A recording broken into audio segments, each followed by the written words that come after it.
नमस्कार, news India आप देख रहे हैं। मैं आपके साथ सागर मिश्रा। बीजेपी से निष्कासित हो चुकी नुपुर शर्मा, जिसको लेकर लगातार बयान जारी और उन्हीं के बयान पर बवाल अभी भी नहीं थमा। जुमे की नमाज के बाद यूपी के प्रयागराज सहारनपुर में भारी बवाल दिखाई दिया। पथराव भी हुआ और पुलिस ने आंसू गैस के गोले भी दागे। राज्य के मेन रोड पर भी हिंसक प्रदर्शन हुआ। भीड़ को तितर बितर करने के लिए पुलिस को हवाई फायरिंग तक करनी पड़ी। ये तस्वीरें आज देश के कई राज्यों में रही, चाहे हम बात करें बंगाल की, महाराष्ट्र की, या फिर दिल्ली की, या यूपी की, या बिहार की, या झारखंड की। सभी जगह कुछ ऐसी तस्वीरें दिखाई दी देश भर के अंदर। इसी तरह से हंगामे, जुमे की नमाज के बाद प्रदर्शन और नुपुर शर्मा को लेकर ये कहा गया कि इन पर कड़ी कार्रवाई की जाए। जुमे पर शहर शहर ये हंगामा, लेकिन ये आखिर नफरत फैला कौन रहा? आखिर हिंसा के पीछे जिम्मेदार कौन? देखिए, जिस तरह से रेहड़ी पटरियों में भी आग लगा दी गई, कुछ दुकानों में तोड़फोड़ की गई, पीएससी की गाड़ी को आग के हवाले कर दिया गया प्रयागराज में। ये हंगामा आखिर क्यों है बरपा? इसके पीछे वजह केवल एक बताई जा रही है, वो है नुपुर शर्मा का विवादित बयान। किस तरह से पैरामिलिट्री के जवान, पुलिस कर्मियों की तैनाती हर एक चप्पे चप्पे पर कि आखिर कैसे हालात को काबू में किया जाए। लेकिन कई जगहों पर हालात तो काबू के बाहर दिखाई दिए। देखिए, आंसू गैस के गोले जब पुलिस ने दागा, हवाई फायरिंग की ताकि लोग वहां से इधर उधर जाएं। सड़कों पर देखिए आपको चप्पल ही दिखाई पड़ रहा होगा, क्योंकि भगदड़ जब वहां पर मचा तो लोग वहां से भागने लगे। प्रयागराज की ये तस्वीरें, पत्थरबाजों को आप देखिए इसी वीडियो के जरिए अब इन अपराधियों की पहचान की जाएगी, इन दंगाइयों की पहचान की जाएगी जिन्होंने हिंसा फैलाने में इस तरह से काम किया।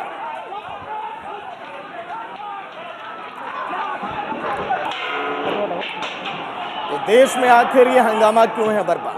तस्वीरें भी आपको दिखाएंगे पूरी कि आखिर किस तरह से आज ये हंगामा हुआ, किस तरह से ये प्रदर्शन हुआ और इस पत्थरबाजी के पीछे वजह क्या। आपको याद होगा वो दिन था 3 जून, जब कानपुर में जमकर हिंसा हुई। वहां पर भी नमाज के बाद कुछ इसी तरह से पत्थरबाजी की गई, जब पीएम नरेंद्र मोदी और देश के राष्ट्रपति कानपुर के दौरे पर थे। फिर उसी दिन से इसे हिंसा की आगे सुलगनी शुरू हो गई। सहारनपुर की ये तस्वीर, ये राज्य की भी तस्वीर आप देख रहे हैं, किस तरह से जमकर हंगामा बरपा और जगह जगह पर यह आगजनी की भी तस्वीर। गाड़ियों में आग लगा दिया गया और इसके बाद पुलिस अब वीडियो के आधार पर यह जांच अब कर रही है कि आखिर इस दंगे के पीछे कौन है। देखिए किस तरह से नकाब में अपने चेहरे को ढककर वहां पर पत्थरबाजी लोग करते हुए दिखाई दिए। दिल्ली की भी तस्वीर आपने देखी है, रांची की ये तस्वीर है, जहां पर अलंकार ज्वेलर्स के बगल में कई गाड़ियों को देखिए आग के हवाले कर दिया गया। हमने जिक्र किया था रेहड़ी पटरी का भी, कुछ दुकान वाले जो लोग अपनी दुकान लगाते हैं उनको वहां से भगाया गया, जबरदस्ती दुकानें वो बंद कराई गई। और इसके पीछे कहा जा रहा है कि केवल नुपुर शर्मा का बयान ही है। तो चलिए प्रीति चौहान सहयोगी जो अब आपको बताएंगे कि आखिर किस तरह से ये दंगा भड़का, इसके पीछे वजह क्या। प्रीति, कहाँ झड़प हुई है, आज न्यूज़ इंडिया 24/7 उन जगहों पर पहुंचकर बुलेटिन कर रहा है। और ऐसे में आज मैं प्रीति चौहान दिल्ली की जामा मस्जिद में हूं और ऐसे में तमाम हमारे बड़े गेस्ट होंगे इस बुलेटिन में और आपसे आपके तमाम सवालों के जवाब वो देंगे। लेकिन उससे पहले एक बार फिर से 5 तस्वीर हम आपको दिखा देना चाहते हैं। वो 5 तस्वीर जहाँ पर आज जुमे की नमाज के बाद भयंकर रूप से झड़प हुई है। एक बयान, एक बोली ने, एक स्टेटमेंट ने पूरे देश में आग लगा दी और कैसे राजनीति सर चढ़कर इस वक्त पूरे देश भर में बोल रही है। 5 तस्वीर हम आपको दिखा देते हैं। प्रयागराज की तस्वीर, मुरादाबाद की तस्वीर, रांची की तस्वीर, सहारनपुर की तस्वीर और हावड़ा की तस्वीर। यहाँ ये वो 5 शहर हैं जहां पर आज जुमे की नमाज के बाद जमकर हंगामा हुआ है। प्रदर्शनकारी उग्र हो गए और साथ ही कई ऐसे शहर रहे जहां पर पत्थरबाजी भी की गई है। और उसके बाद हम आपको एक अपडेट भी दे देते हैं कि रांची में झड़प के बाद, जुमे की नमाज के बाद धारा 144 लागू कर दी गई है। वहां पर भी आज सख्ती की जा रही है। हालांकि तमाम ऐसे जहां जहां ये झड़प हुई है वहां पर प्रशासन ने सख्ती से इनसे निपटा है। और मैं जामा मस्जिद में हूँ, यहाँ फिलहाल स्थिति जो है काफ़ी शांतिपूर्ण है। यहाँ इस तरह की स्थिति अभी नहीं है जो स्थिति दोपहर को थी।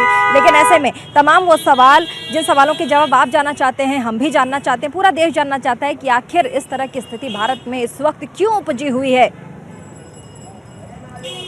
इसी खबर पर एक और अपडेट हम आपको बता देते हैं कि रांची में कर्फ्यू लगा दी गई है। जुमे की नमाज के बाद झड़प के बाद दो पक्षों में दो गुटों में झड़प के बाद पुलिस प्रशासन की तरफ से आंसू गैस के गोले छोड़े गए, उनको काबू में किया गया, सख्ती से कार्रवाई की गई। उसके बाद इस वक्त कर्फ्यू लगा दिया गया है। हम आपको बता दें रांची में जो कर्फ्यू है वो कंफर्म कर दिया गया है। धारा 144 लगा दी गई है, कर्फ्यू लगा दिया गया है। तमाम वहाँ के जो इलाके हैं जहाँ पे पुलिस प्रशासन को लग रहा है कि यहाँ पे झड़प हो सकती है, उन इलाकों में कड़ी से कड़ी निगरानी उन इलाकों पर रखी जा रही है और जो असामाजिक तत्व हैं उनसे निपटने के लिए भी प्रशासन तमाम तरह की तैयारियां कर रहा है। तो जानकारी हम आपको दे दें, रांची में आज जुमे की नमाज के बाद पूरे देश भर में जिस तरीके से हिंसक प्रदर्शन देखने को मिला है और उसके बाद रांची में हम आपको बता दें रांची में जिस तरीके से दो गुटों में दो समुदायों के बीच में हिंसक झड़प हुई है, पत्थरबाजी हुई, उसके बाद प्रशासन उग्र हो गया। प्रशासन ने सख्ती से निपटाया और साथ ही इस वक्त वहां कर्फ्यू लगा दी गई है। ये अपडेट बड़ी खबर हम आपको बता देते हैं और हमारे साथ सहारनपुर और आगरा से रिपोर्टर लाइव जुड़ चुके हैं। आप दोनों ही संवाददाता हमारे साथ सुबह से लगातार बने हुए थे, आपकी नज़र ग्राउंड जीरो पर थी। ग्राउंड जीरो से आप तमाम तस्वीरें दिखा रहे थे, कैसा नज़ारा था और कैसे प्रशासन ने सख्ती से निपटाए? कहीं ना कहीं जिस तरह के हालात बने हुए थे, कहीं ना कहीं जिस तरह का माहौल पूरे देश में दिखाई दे रहा था और जिस तरह अंदेशा भी जताया जा रहा था वो आज सीधे सीधे सड़कों पर भी दिखाई दिया। कहीं ना कहीं पूरे देश में और खासकर उत्तर प्रदेश में पुलिस पूरी तरह से मुस्तैद थी, लेकिन जिस तरह के ऑडियो वायरल किए जा रहे थे और जिस तरह का मैसेज वायरल किया जा रहा था हिंदुस्तान बंद करने की मैसेज के द्वारा अपील की जा रही थी, कहीं ना कहीं जो अंदेशा जताया जा रहा था वो अंदेशा आज पूरी तरह से जमीन पर भी नजर आया। उत्तर प्रदेश के साथ पूरे देश भर में कई जगह आज जो जुमे की नमाज थी उसके बाद बवाल हुआ, कई जगह हिंसक प्रदर्शन भी हुआ। लेकिन आपको बता दें ताजनगरी आगरा में पुलिस बेहद अलर्ट थी, लेकिन इस तरह का माहौल आगरा में पुलिस ने बचा लिया। लेकिन जिस तरह के हालात पूरे देश में पैदा हुए और जिस तरह का माहौल अब पूरे देश में बनाया जा रहा है वो कहीं ना कहीं बड़े सवाल जरूर खड़ा करता है और पूरे उत्तर प्रदेश के साथ पूरे देश भर में जिस तरह का माहौल इस समय नजर आ रहा है वो कहीं ना कहीं कई तरह के सवाल जरूर खड़े करता है। पुलिस प्रशासन की मुस्तैदी पर भी सवाल खड़ा करता है, लेकिन जिस तरह का माहौल अब ये खराब किया जा रहा है, अब जो लोग चिन्हित किए जा रहे हैं, लेकिन कहीं ना कहीं पूरे देश को बांटने का जो काम किया जा रहा है वो सीधे सीधे अब सड़कों पर भी नजर आ रहा है। जी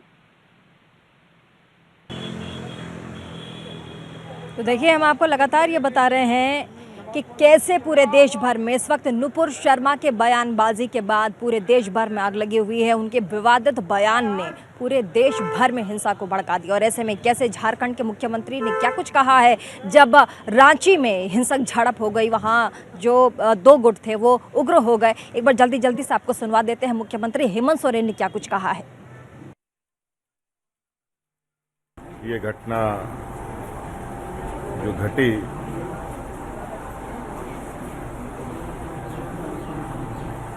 ये निश्चित रूप से चिंता का विषय है और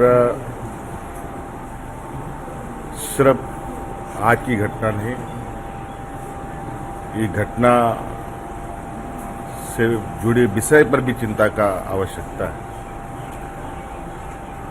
और कहीं ना कहीं मुझे लगता है कि हम सब बहुत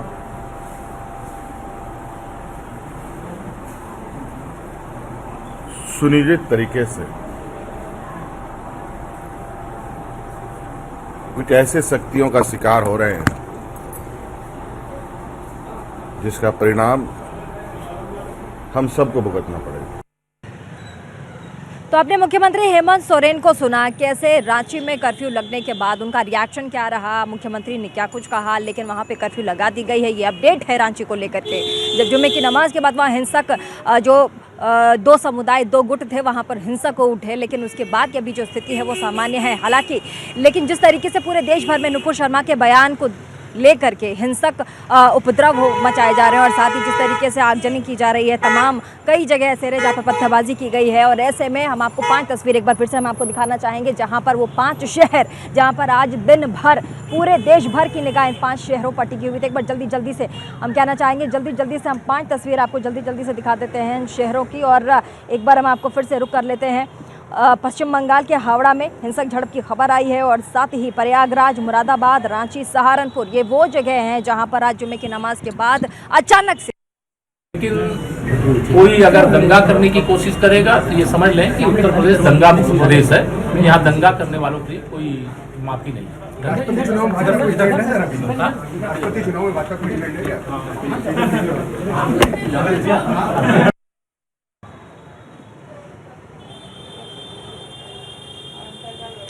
तो आपने केशव प्रसाद मौर्य को सुना, आपने देखा क्या कुछ उन्होंने कहा है। लेकिन ऐसे में हम 5 तस्वीर एक बार फिर से आपको दिखाना चाहेंगे। 5 तस्वीरों की ओर हम रुख करना चाहेंगे। अभी तस्वीर हम आपको इसलिए दिखा रहे हैं क्योंकि ताकि आप समझ सकें कि कैसे नमाज पढ़ने के बाद तुरंत 2 गुटों के बीच में हिंसक झड़प हो जाती है। पूरे देश भर में जिस तरीके से एक बयानबाजी को लेकर, नुपुर शर्मा के बयान, एक स्टेटमेंट को लेकर आग लगी हुई है, वो तमाम बड़े सवाल खड़े करता है पुलिस प्रशासन पर। मुस्लिम पक्ष के लोग ये कह रहे हैं कि अभी तक कोई कार्यवाही नहीं हुई है। पुलिस ये कह रही है कि FIR दर्ज कर लिया गया है। बीजेपी की तरफ से कहा जा रहा है कि हमने नुपुर शर्मा को निकाल दिया है और उसके बाद जो अगली कार्रवाई वो पुलिस अपनी तरफ से करेगा। लेकिन ऐसे में जो देश में सामाजिक सौहार्द है वो लगातार बिगड़ता जा रहा है और इसीलिए आज न्यूज़ इंडिया 24x7 की टीम आज जामा मस्जिद से ये बुलेटिन आपको दिखा रही है ताकि हम समझा सके कि कैसे इस वक्त देश का जो माहौल है वो बिगड़ा हुआ। हालांकि मैं जहां खड़ी हूं दिल्ली के जामा मस्जिद में, यहाँ हालात बिल्कुल नियंत्रित है। लेकिन आज भी से ठीक 3-4 घंटे पहले दोपहर के समय, यानी कि नमाज पढ़ने के ठीक बाद, यहाँ पूरा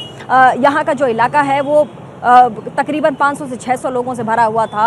और जिस तरीके से यहाँ पर नारेबाजी और प्रदर्शनकारी हुडिंग्स और बैनर्स लेकर के यहाँ पर प्रदर्शन किया जा रहा था, वो अपने आप में कई सवाल खड़े करते थे। लेकिन प्रशासन पर इस वक्त बहुत बड़ा सवाल उठता है कि क्या प्रशासन को पहले से ये पता नहीं था? जिस तरीके से देश भर में नुपुर शर्मा को लेकर के नफरती बयानबाजी, नफरती बोल निकल कर आ रहे थे, क्या प्रशासन को पहले से ये पता नहीं था कि इस तरह की चीज़ भी हो सकती है, इस तरह के प्रदर्शन भी किए जा सकते हैं?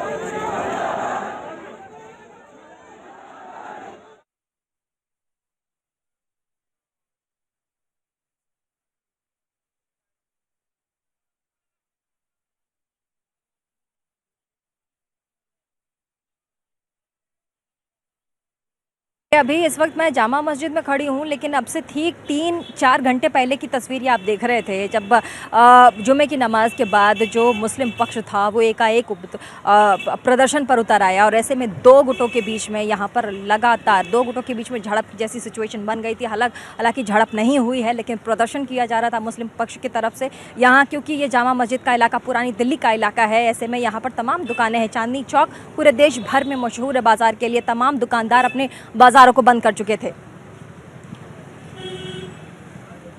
और सहारनपुर से हमारे साथ हमारे रिपोर्टर राजेश जैन जुड़ चुके हैं। सहारनपुर ये वही इलाका है जहां पर एकाएक दोनों गुटों के बीच में प्रदर्शन उग्र हो गया। राजेश जैन जी, आपने वहां पर क्या कुछ देखा? कैसे वहां के जो प्रशासन है उन लोगों को उन्होंने नियंत्रित किया, कैसे उन्हें समझाया बुझाया? लेकिन सबसे बड़ा सवाल यहाँ ये उठता है कि जब पुलिस प्रशासन को पता था कि इस तरह की घटना हो सकती है, प्रदर्शनकारी उग्र हो सकते हैं, नमाज के बाद इस तरह का प्रदर्शन हो सकता है, क्या तैयारी पहले से नहीं थी? प्रीति, मैं आपसे बताना चाहूंगा, फुल्ली अलर्ट, सुरक्षा के पुख्ता इंतजाम।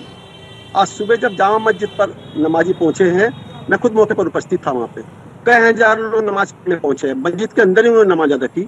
उस समय तक सपने में कल्पना भी नहीं थी कि क्या ऐसा आंदोलन हो सकता है। सहारनपुर पुलिस प्रशासन ने, सहारनपुर के डीएम ने, सहारनपुर के SSP ने कल ही सभी लोगों को इस चीज के लिए सचेत कर दिया था। किसी प्रकार को बर्दाश्त नहीं किया जाएगा, बख्शा नहीं जाएगा। लेकिन जब जिस शांति के साथ इन्होंने नमाज अदा की, शांति से नमाज अदा करने के बाद एक जैसे बाहर निकले मस्जिद से, कुछ लोग झंडा लेके आगे आए। ये लोग उग्र हो गए और नारे लगाते हुए जामा मस्जिद से एक बड़े नेहरू मार्केट घंटा करते तरफ हजारों की संख्या में लोग पहुंचे। वहां जाकर उन्होंने रास्ते का घेराव भी किया। सहारनपुर के डीएम SSP ने आज विशेष रूप से देवबंद में बागडोर संभाली भी थी। विशेष रूप से आज देखा जाए तो IG और आयोग के साथ साथ SP सिटी, सारी भारी पुलिस वाले इनके साथ साथ चल रहा। ये कल्पना नहीं थी कि इस तरह का बवंडर करेंगे। जब इनको समझा बुझाकर घंटाघर से वापस भेजा गया, जब वापसी नेहरू मार्केट एक बहुत बड़ा क्षेत्र पड़ता है नेहरू मार्केट, ये लोग वहां पहुंचे। वहां इन्होंने कुछ तोड़फोड़ करने का प्रयास किया, लूट का प्रयास किया, भारी पुलिस बल चला था, इन्होंने उकसाने का प्रयास किया। कहा जा सकता कहीं ना कहीं सवाल के पीछे कोई साजिश थी। जिस ढंग से उकसाने का प्रयास किया है समाज के एक लोगों ने। बड़ी खबर का हमारे पास एक बड़ी खबर आ रही है। सहारनपुर में 30 से ज्यादा उपद्रवियों को गिरफ्तार कर लिया गया है। उत्तर प्रदेश के मुख्यमंत्री योगी आदित्यनाथ ने कड़ी निंदा की थी इस घटना की और उसके बाद कहा गया था कि जो दोषी होंगे उनको बख्शा नहीं जाएगा।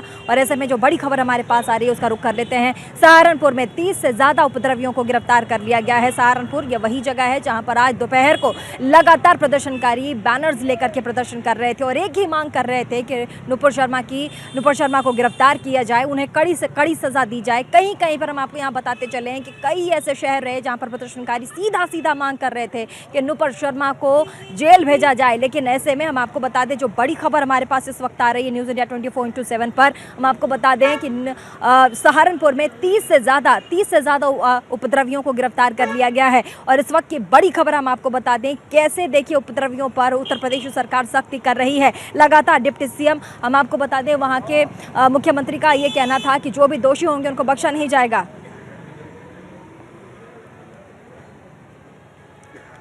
और ऐसे में एसएसपी साहब ने क्या कुछ कहा है, जल्दी से आपको सुनवा देते हैं। जुमे की नमाज के बाद ये संज्ञान में आया था कि कुछ नौजवान और कुछ और लोग इकट्ठे होकर वो सामने वाले चौराहे तक गए थे। जैसे ही सूचना मिली, मैं और कमिश्नर इकट्ठे राउंड पे थे, हम लोग यहाँ पे पहुँचे, उनको खदेड़ा गया। जब वापस उनको खदेड़ा जा रहा था तो कुछ 1-2 दुकानों पे उन्होंने लूटपाट करने का प्रयास किया। कुछ जो वाहन खड़े थे उनको पलटने का प्रयास किया। उसी समय लाठीचार्ज हुआ, सबको डिस्पर्स किया गया। अब उनके खिलाफ सख्ती से मुकदमा कायम करके कार्रवाई की जा रही है। देखिए, पीछे पूरी फोर्स उनके आगे पीछे थी, लेकिन कहीं ना कहीं जहाँ भी दुकानदार हैं, कहीं उनको लगा होगा कि भीड़ से शायद पुलिस कम है, लेकिन स्थिति इसीलिए संभाली गई क्योंकि फोर्स थी, तभी स्थिति संभाल ली गई और कोई भी अनटूवर्ड इंसिडेंट नहीं होने दिया। वो एक बार उन्होंने बंद किया था। सारे व्यापार मंडल के लोग हमसे आके मिले हैं, मैं खड़े होकर उनकी सारी की दुकानें खुला रहा हूँ और सभी दुकानें अभी अगले आधे घंटे के अंदर खुल जाएंगी। देखिए, आज कुछ लोग नमाज के बाद एकत्रित हो गए थे, पुलिस बल भी उनके साथ था। कुछ वहाँ पर उन्होंने जुलूस के फॉर्म में घूमे और स्लोगन कुछ निकाले। इसी के क्रम में हम लोगों ने उनको समझा बुझा के वापस भेज दिया। फिर उसके बाद विदाउट परमिशन प्रोटेस्ट करने की वजह से हम लोगों ने मुकदमा लिखा है और कुल 21 लोगों को इस जनपद में गिरफ्तार किया है और भी गिरफ्तारी की जाएगी। देखिए, देवबंद में नमाज सकुशल संपन्न हो गई। उसके बाद कुछ व्यक्तियों ने, मदरसे के बच्चों ने कुछ बाहर निकलकर पोस्टर्स कुछ निकालने की कोशिश करी थी। तत्काल उनको पुलिस द्वारा अरेस्ट कर लिया गया। वर्तमान में देवबंद में भी 10 लोगों को अरेस्ट कर लिया गया। देखिए, तो आपने सुना क्या कुछ एसएसपी साहब ने कहा। लेकिन इसी दौरान बीजेपी के पूर्व सांसद चिंतामणि मालवीय जी हमारे साथ जुड़ चुके हैं, उनसे तमाम बातचीत करेंगे। लेकिन उससे पहले जल्दी से आपको न्यूज़ इंडिया की एक्सक्लूसिव बातचीत एसपी के सांसद शफीकुर रहमान बर्क से खास बातचीत की गई है। न्यूज़ इंडिया 24/7 की टीम ने बातचीत की है। इस दौरान उन्होंने कहा है कि हम चाहेंगे कि अगले पार्लियामेंट सेशन में एक ऐसा बिल लाया जाए कि किसी भी समुदाय के पूर्वजों पर कोई भी टिप्पणी ना किया जाए। सीधे उन्होंने छींटाकसी की है नुपुर शर्मा पर। जल्दी से आपको सुनवा देते हैं, फिर रुक करेंगे अपने गेस्ट की ओर। करने के लिए समाजवादी पार्टी के सांसद शफीकुर रहमान बर्ग है।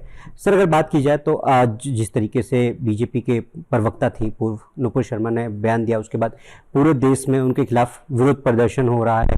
आज जामा मस्जिद में भी हुआ है। प्रदर्शन तो ये हो रहा है, मजबूरी है कि जब हमारे नबी करीम सल्लल्लाहु अलैहि वसल्लम, जो सारे मुसलमानों के, चाहे वो हिंदुस्तान हो या दुनिया का कोई भी मुल्क हो, बहरहाल सारे लोग का ईमान इस्लाम जो है वो हमारे नबी करीम सल्लल्लाहु अलैहि वसल्लम है। और उनकी शान में जब गुस्ताखी हो सकती है तो फिर ये मुसलमान कहाँ तक इसको बर्दाश्त करेगा। तो इसलिए अब ये तो बहुत सस्ता सौदा हो गया।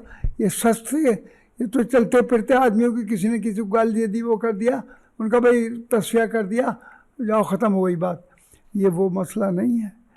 इस पर तो हम कानूनी कार्रवाई चाहते हैं हर कीमत पर, ताकि आइंदा भी इस पर पाबंदी लगे कि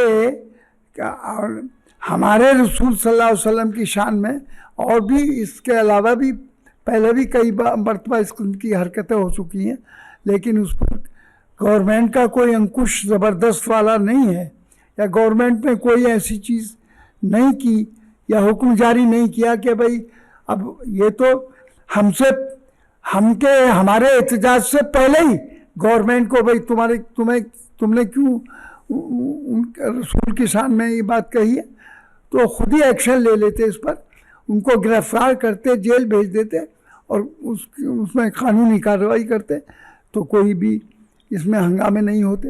लेकिन अब मजबूर है मुसलमान इस पर दबाव डालने के लिए, प्रेशराइज करने के लिए कि जो लोग मतलब ये कि हमारे रसूल को की शान में गुस्ताखी कर रहे हैं, तो उनके खिलाफ तो कोई कार्रवाई नहीं। कैमरामैन मनीष के साथ दीपक चौबे, न्यूज इंडिया, दिल्ली। तो आपने सुना समाजवादी पार्टी के नेता क्या कुछ कह रहे थे, और इस वक्त मैं दिल्ली के जामा मस्जिद के सामने खड़ी हूँ और आप नमाज को इस वक्त सुन सकते होंगे हमारे न्यूज़ इंडिया 20.27 के माध्यम से। और देखिए, यही हमारी तहजीब है, यही हमारा संस्कार है, यही हमारी संस्कृति है। गंगा जमुनी की जो तहजीब है, यही हमारे रगों में बसता है। और ऐसे में इस तरह की झड़प से देश की न सिर्फ देश की छवि खराब होती है, बल्कि हमारे दिल को भी ठेस पहुँचता है। रुकेंगे छोटे से ब्रेक के लिए, ब्रेक के बाद हमारे साथ जुड़ेंगे तमाम मेहमान और उनसे बातचीत करेंगे इसी मसले पर। कहीं मत जाइएगा, बने रहिए न्यूज़ इंडिया 24/7 के साथ।